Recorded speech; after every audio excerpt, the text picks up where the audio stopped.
నమస్తే, welcome to Jeevan news. నేను తరంగిణి. ముందుగా బులెటిన్లో హెడ్లైన్స్ చూద్దాం.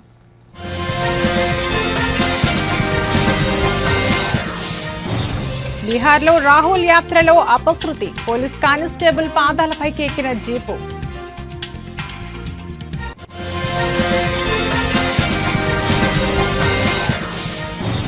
బోధన్ మండలంలో పావురం తీవ్ర కలకలం, గూఢచార్యానికి ఉపయోగించే పావురం అనే అనుమానాలు.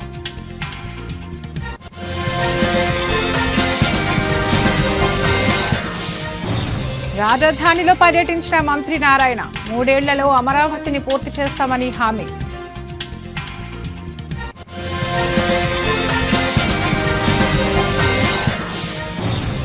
ఎట్టకేలకు డాన్ అరుణ అరెస్ట్, అద్దంకి సమీపంలో అదుపులోకి తీసుకున్న పోలీసులు.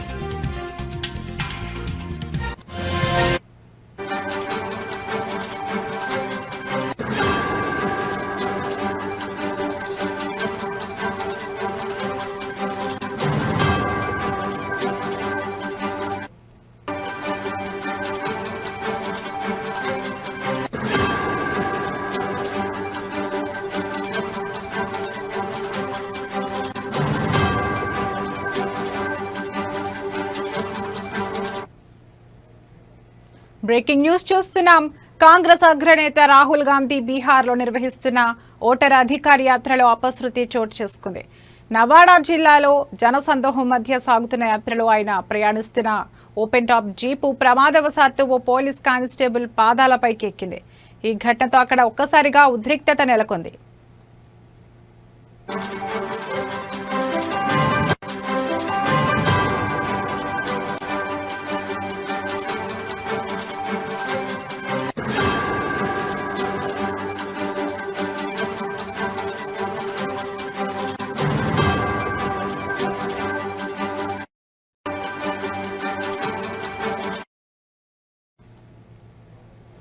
కిక్కిరిసిన జనం, భద్రతా సిబ్బంది నడుమ వాహనం నెమ్మదిగా ముందుకు వెళుతున్న సమయంలో ఈ ప్రమాదం జరిగింది.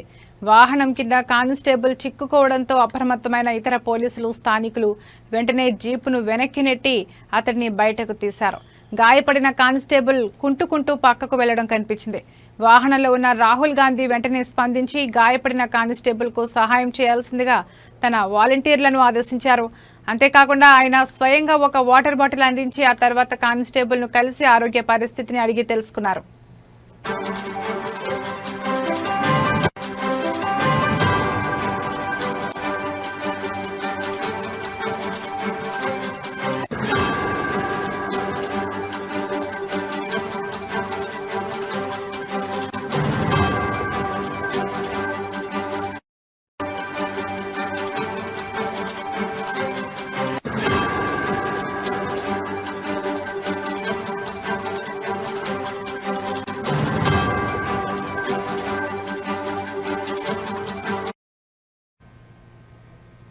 కాంగ్రెస్ అగ్రనేత రాహుల్ గాంధీ బీహార్లో నిర్వహిస్తున్న ఓటర్ అధికార యాత్రలో అపశృతి చోటు చేసుకుంది. నవాడా జిల్లాలో జనసందోహం మధ్య సాగుతున్న యాత్రలో ఆయన ప్రయాణిస్తున్న ఓపెన్ టాప్ జీపు ప్రమాదవశాత్తు ఓ పోలీస్ కానిస్టేబుల్ పాదాలపైకి ఎక్కింది. ఈ ఘటనతో అక్కడ ఒక్కసారిగా ఉద్రిక్తత నెలకొంది. కిక్కిరిసిన జనం, భద్రతా సిబ్బంది నడుమ వాహనం నెమ్మదిగా ముందుకు వెళుతున్న సమయంలో ఈ ప్రమాదం జరిగింది. వాహనం కింద కానిస్టేబుల్ చిక్కుకోవడంతో అప్రమత్తమైన ఇతర పోలీసులు, స్థానికులు వెంటనే జీపును వెనక్కి నెట్టి అతడిని బయటకు తీశారు. గాయపడిన కానిస్టేబుల్ కుంటుకుంటూ పక్కకు వెళ్లడం కనిపించింది. వాహనంలో ఉన్న రాహుల్ గాంధీ వెంటనే స్పందించి గాయపడిన కానిస్టేబుల్ కు సహాయం చేయాల్సిందిగా తన వాలంటీర్లను ఆదేశించారు. అంతేకాకుండా ఆయన స్వయంగా ఒక వాటర్ బాటిల్ అందించి ఆ తర్వాత కానిస్టేబుల్ ను కలిసి ఆరోగ్య పరిస్థితిని అడిగి తెలుసుకున్నారు.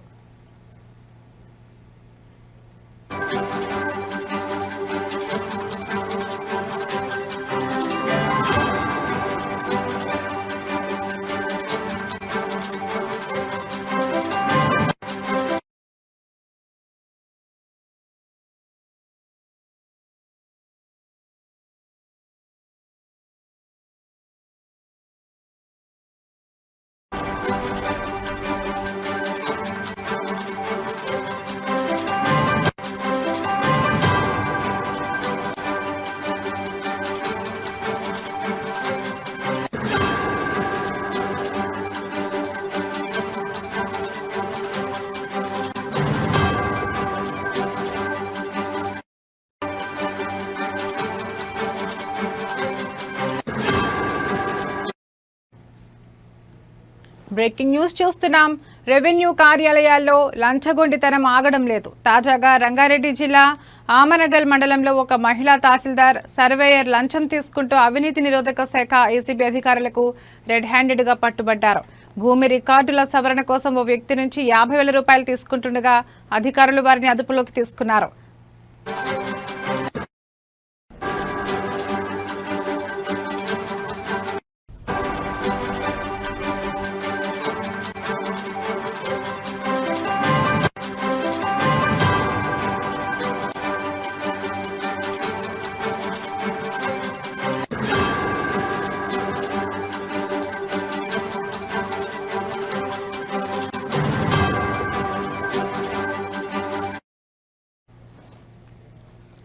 ఆమనగల్ మండలానికి చెందిన ఓ వ్యక్తి తన అమ్మమ్మ పేరు మీద ఉన్న భూమిని రిజిస్ట్రేషన్ చేయించడానికి, రికార్డులలోని తప్పులను సరిచేయడానికి స్థానిక తహసీల్దార్ కార్యాలయాన్ని ఆశ్రయించారు.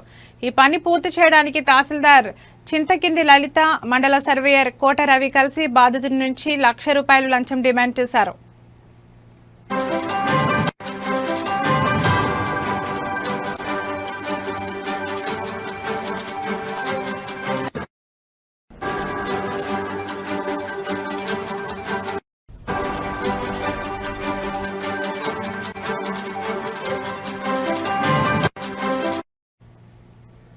ఇప్పటికే వారి ఒత్తిడితో బాధితుడు ₹50,000 చెల్లించారు. మిగిలిన ₹50,000 కోసం వారు వేధిస్తుండటంతో బాధితుడు ఏసీబీని ఆశ్రయించారు. పక్కా ప్రణాళికతో రంగంలోకి దిగిన ఏసీబీ అధికారులు మంగళవారం తహసీల్దార్, సర్వేయర్ మిగిలిన ₹50,000 లంచం తీసుకుంటుండగా వారిని పట్టుకున్నారు.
నిజామాబాద్ జిల్లాలోని బోధన్ మండలంలో ఒక పావురం తీవ్ర కలకలం రేపింది. ఆ పావురం కాలికి ఒక కోడ్ రింగ్ ఉండటం, దాని రెక్కలపై కొన్ని సంకేత అక్షరాలు రాసి ఉండటంతో అది గూఢచర్యానికి ఉపయోగించే పావురం అనే అనుమానాలు వ్యక్తమయ్యాయి. ఈ ఘటన స్థానికంగా చర్చనీయాంశంగా మారింది. బోధన్ మండలం భవానీపేట గ్రామంలో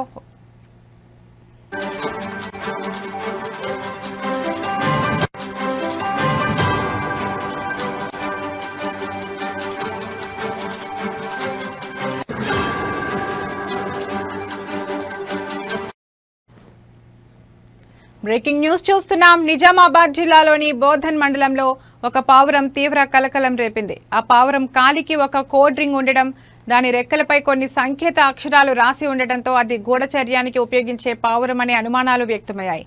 ఈ ఘటన స్థానికంగా చర్చనీయాంశంగా మారింది.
మండలం భవానీపేట గ్రామంలో ఒక మైనర్ బాలుడికి పావురం అనుమానాస్పద స్థితిలో కనిపించింది. దానిని పట్టుకుని పరిశీలించగా దాని కాలికి ఒక రింగు, రెక్కల కింద కొన్ని అక్షరాలు ఉండటాన్ని గమనించాడు. వెంటనే ఈ విషయాన్ని గ్రామస్తుల దృష్టికి తీసుకువెళ్లాడు. పావురాన్ని చూసిన గ్రామస్తులు అది సాధారణ పావురం కాదని, గూఢచర్యం కోసం వాడే పక్షి కావచ్చని అనుమానించారు.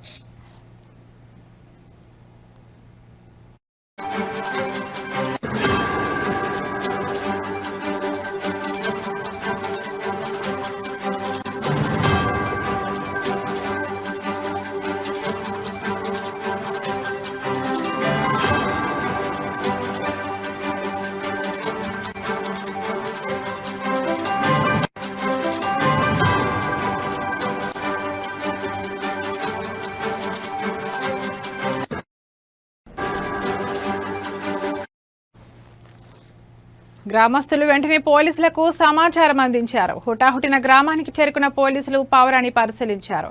కాలికి రింగు, రెక్కలపై అక్షరాలు ఉండటాన్ని గుర్తించారు. ఆ పావురాన్ని తమ అదుపులోకి తీసుకున్నారు. ఈ పావురం ఎక్కడి నుంచి వచ్చింది, దాని కాలికి ఉన్న రింగులోని కోడు, రెక్కలపై ఉన్న అక్షరాల అర్థం ఏమిటనే కోణంలో పోలీసులు దర్యాప్తు ప్రారంభించారు.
చంద్రబాబు, కేసీఆర్, జగన్, పవన్ కళ్యాణ్లకు విజ్ఞప్తి చేస్తున్న ఉపరాష్ట్రపతి ఎన్నికల్లో తెలుగువాడిని గెలిపించుకుందామని తెలంగాణ ముఖ్యమంత్రి రేవంత్ రెడ్డి అన్నారు. పివి నరసింహారావు తర్వాత తెలుగు వ్యక్తిని కీలక పదవిలో కూర్చోబెట్టే అవకాశం వచ్చిందని ఆంధ్రప్రదేశ్ ముఖ్యమంత్రి చంద్రబాబు ఇండియా కూటమి ఉపరాష్ట్రపతి అభ్యర్థి జస్టిస్ సుదర్శన్ రెడ్డికి మద్దతు ఇవ్వాలని కోరారు.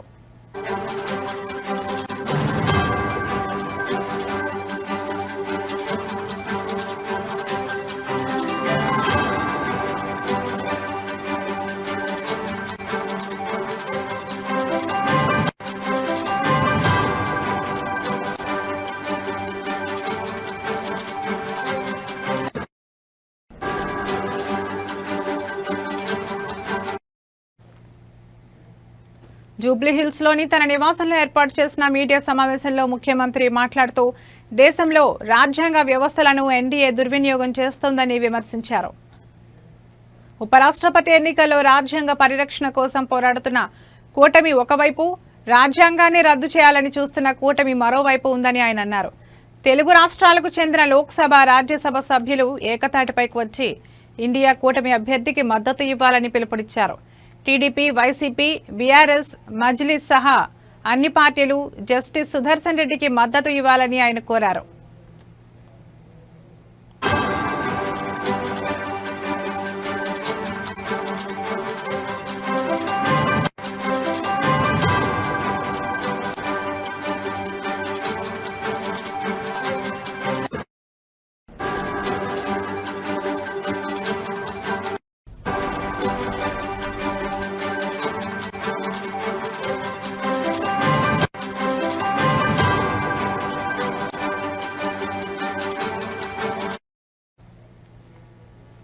రాజకీయాలకు అతీతంగా తెలుగు రాష్ట్రాలకు చెందిన నేతలు కలిసి రావాలని పిలుపునిచ్చారు.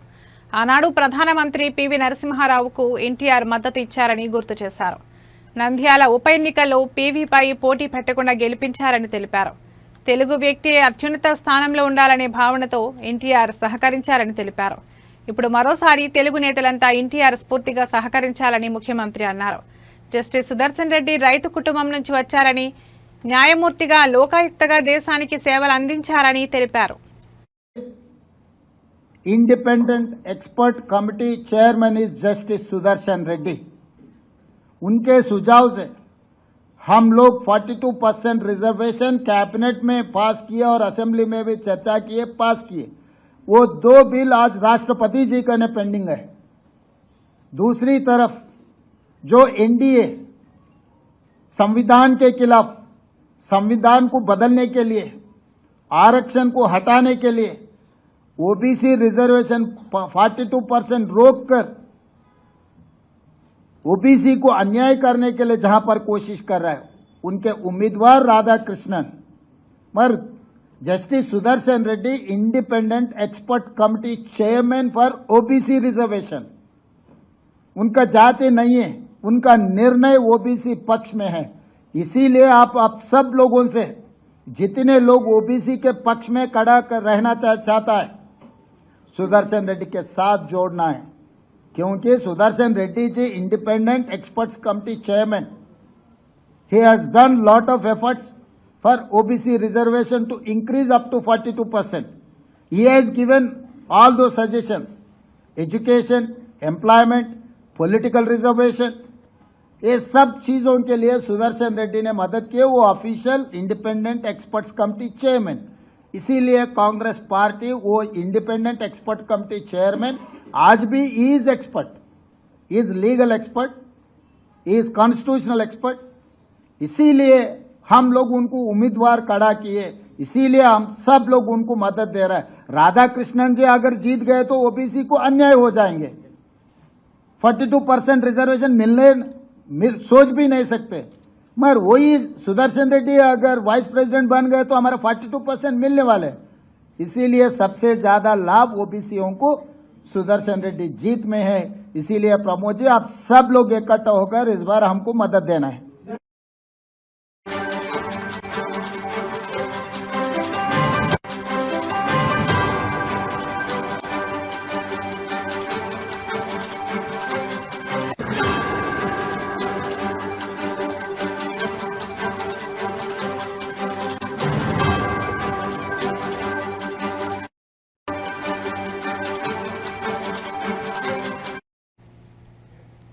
ఆంధ్రప్రదేశ్లోని అమరావతిలో రతన్ టాటా ఇన్నోవేషన్ హబ్ ఏర్పాటు పనులకు ముఖ్యమంత్రి చంద్రబాబు ఈ రోజు ఉదయం శ్రీకారం చుట్టారు. మంగళగిరిలోని మయూరి టెక్ పార్క్ ప్రాంగణంలో మంత్రి నారా లోకేష్తో కలిసి చంద్రబాబు లాంఛనంగా ప్రారంభించారు. ప్రపంచ అవసరాలు తీర్చే స్టార్టప్ కేంద్రంగా టాటా ఇన్నోవేషన్ హబ్ను ఏర్పాటు చేయనున్నట్లు ముఖ్యమంత్రి తెలిపారు.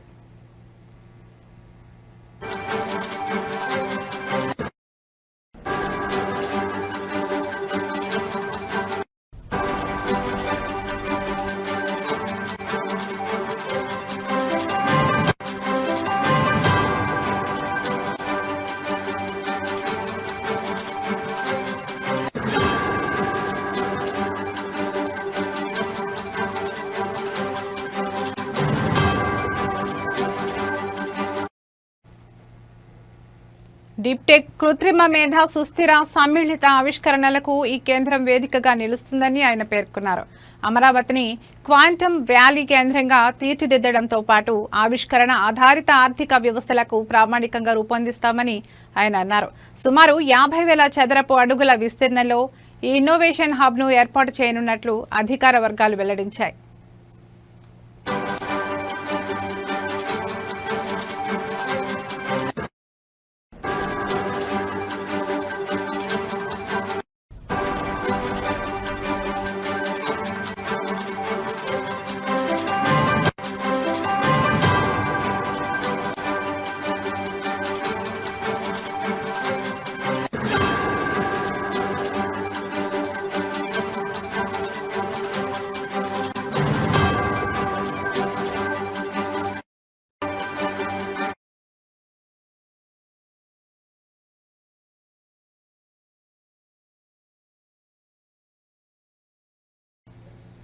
కామారెడ్డి జిల్లాలో అద్దెకు కార్లను తీసుకుని ఆన్లైన్లో విక్రయిస్తున్న ఒక ముఠాను పోలీసులు అరెస్ట్ చేశారు. ఈ ముఠాకు నాయకుడు ఇయాజ్ కాగా అతనితో పాటు మరో 6గురిని కూడా అరెస్టు చేసినట్లు జిల్లా ఎస్పీ రాజేష్ చంద్ర తెలిపారు.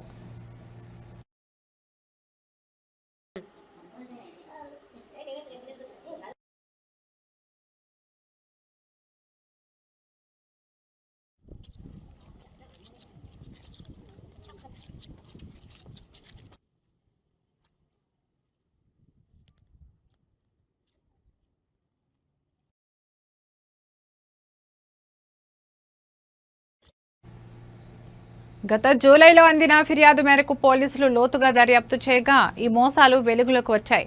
ఈ ముఠా అద్దెకు తీసుకున్న కార్లను ఫోర్జరీ చేసిన పత్రాలతో ఇతర వ్యక్తులకు అమ్మి సొమ్ము చేసుకుంటున్నట్లు ఎస్పీ వివరించారు. అరెస్టైన వారి నుంచి పోలీసులు ఒక ఇన్నోవా, ఒక ఎర్టిగా, ఒక బలెనో కార్లతో పాటు 15 మొబైల్ ఫోన్లు, ఒక ల్యాప్టాప్, 10 మైక్రో సిమ్లు మరియు ఫోర్జరీ చేసిన ఆర్సీలను స్వాధీనం చేసుకున్నారు. ఈ ముఠాలో పరారీలో ఉన్న మరో వ్యక్తి కోసం గాలింపు చర్యలు కొనసాగుతున్నాయని ఎస్పీ రాజేష్ చంద్ర తెలిపారు. అయితే అమ్మిన వ్యక్తిని కాంటాక్ట్ చేస్తే అతను కాంటాక్ట్ లోకి రాడు. సో దీన్ని మన దృష్టికి రాగానే ఇమీడియట్ గా ఎఫ్ఐఆర్ రిజిస్ట్రేషన్ చేసుకొని దానికి సంబంధించి మొత్తం వెరిఫై చేస్తుంటే మనకు ఏదో కంప్లీట్ గా ఒక ఆర్గనైజ్డ్ క్రైమ్, ఒక నెట్వర్క్ లాగా మనకి తెలిసింది. సో ఆల్మోస్ట్ ఈ 1.5 month నుంచి కూడా ఏఎస్పీ గారు and her team, Raman and Anil ఒక స్పెషల్ టీం ఫామ్ చేసుకుని దీని మీద మొత్తం వర్కౌట్ చేయడం జరిగింది. ఇది వర్కౌట్ చేసిన తర్వాత మాకు తెలిసిన విషయం ఏంటంటే ఇది ఒక కంప్లీట్ డిఫరెంట్ ఎంఓ, ఇది డిఫరెంట్ స్టైల్ ఆఫ్ ఆపరేషన్. ఇది వీళ్ళు ఏం చేస్తారంటే అక్యూజ్డ్, ఇది గ్యాంగ్ ఆఫ్ మొత్తం 7 ఉన్నారు. వీళ్ళు ఏం చేస్తారంటే ఈ రెంటల్ బేసిస్ లో సెల్ఫ్ డ్రైవింగ్ లో కార్లు అద్దెకి తీసుకొని దానికి ఒక ఫేక్ నెంబర్ ప్లేట్ తయారు చేయిస్తారు. ఆ ఫేక్ నెంబర్ ప్లేట్ తయారు చేసి మళ్ళీ రిటర్న్ చేయడం. సో ఇది వాళ్ళ ఎంటైర్ నెట్వర్క్ స్టైల్ దాన్ని. సో దీనికి సంబంధించి వాళ్ళు ఒక డూప్లికేట్ కీ కూడా తయారు చేస్తారు. ఈ జీపీఎస్ ట్రాకర్ ద్వారా పోయిన తర్వాత బండి బయట పార్క్ చేసింది అనుకోండి, డైరెక్ట్ గా బండి ఎత్తుకొని వచ్చేస్తాం. ఒకవేళ ఓనర్ అక్కడ ఉంటే ఓనర్తో గొడవ పడ్డము, లేకపోతే ఓనర్ని బెదిరించడము, ఇటువంటి చేసేసి ఆ బండిని తీసుకొని రావడం జరుగుతూ ఉంది. ఇదంతా కూడా వాళ్ళు ఒక 1-2 days లోనే ఫినిష్ ఆఫ్ చేస్తున్నారు. అండ్ వీళ్ళు ఇటువంటి ఒక గ్యాంగ్ ని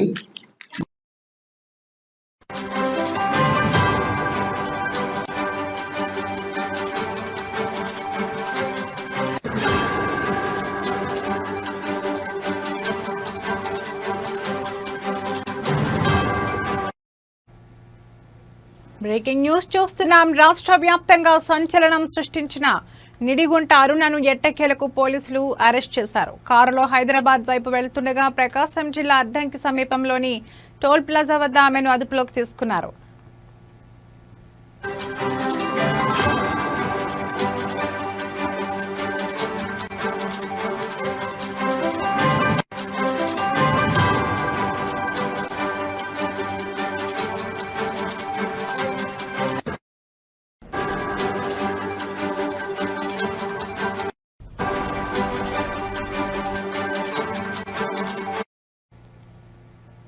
కోవూరు పోలీస్ స్టేషన్లో నమోదైన చీటింగ్ కేసులో అరుణను అరెస్టు చేసినట్లు పోలీసులు వెల్లడించారు.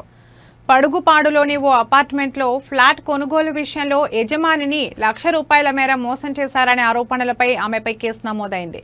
అరెస్టు అనంతరం ఆమెను కోవూరు పోలీస్ స్టేషన్కు తరలించారు. బుధవారం మధ్యాహ్నం ఆమెను కోర్టులో హాజరుపరచనున్నట్లు తెలుస్తోంది.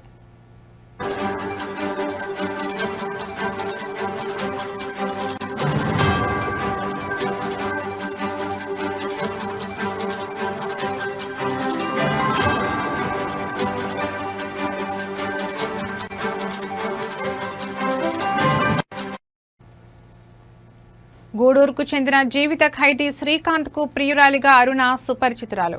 గత ప్రభుత్వ హయాంలో కొందరు రాజకీయ నాయకులు, పోలీసు ఉన్నతాధికారులతో ఉన్న పరిచయాలను ఉపయోగించుకుని ఆమె అనేక సెటిల్మెంట్లు చేసినట్లు తీవ్ర ఆరోపణలున్నాయి.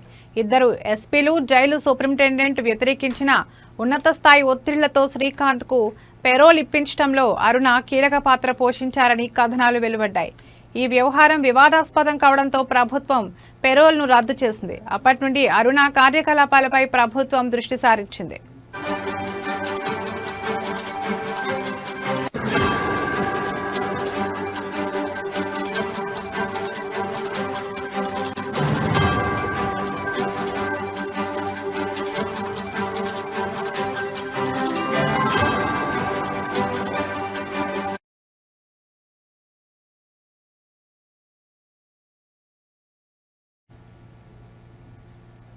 ఇవి ఇప్పటి వరకున్న బులెటిన్ అప్డేట్స్. మరో బులెటిన్లో మళ్ళీ కలుద్దాం. నమస్తే.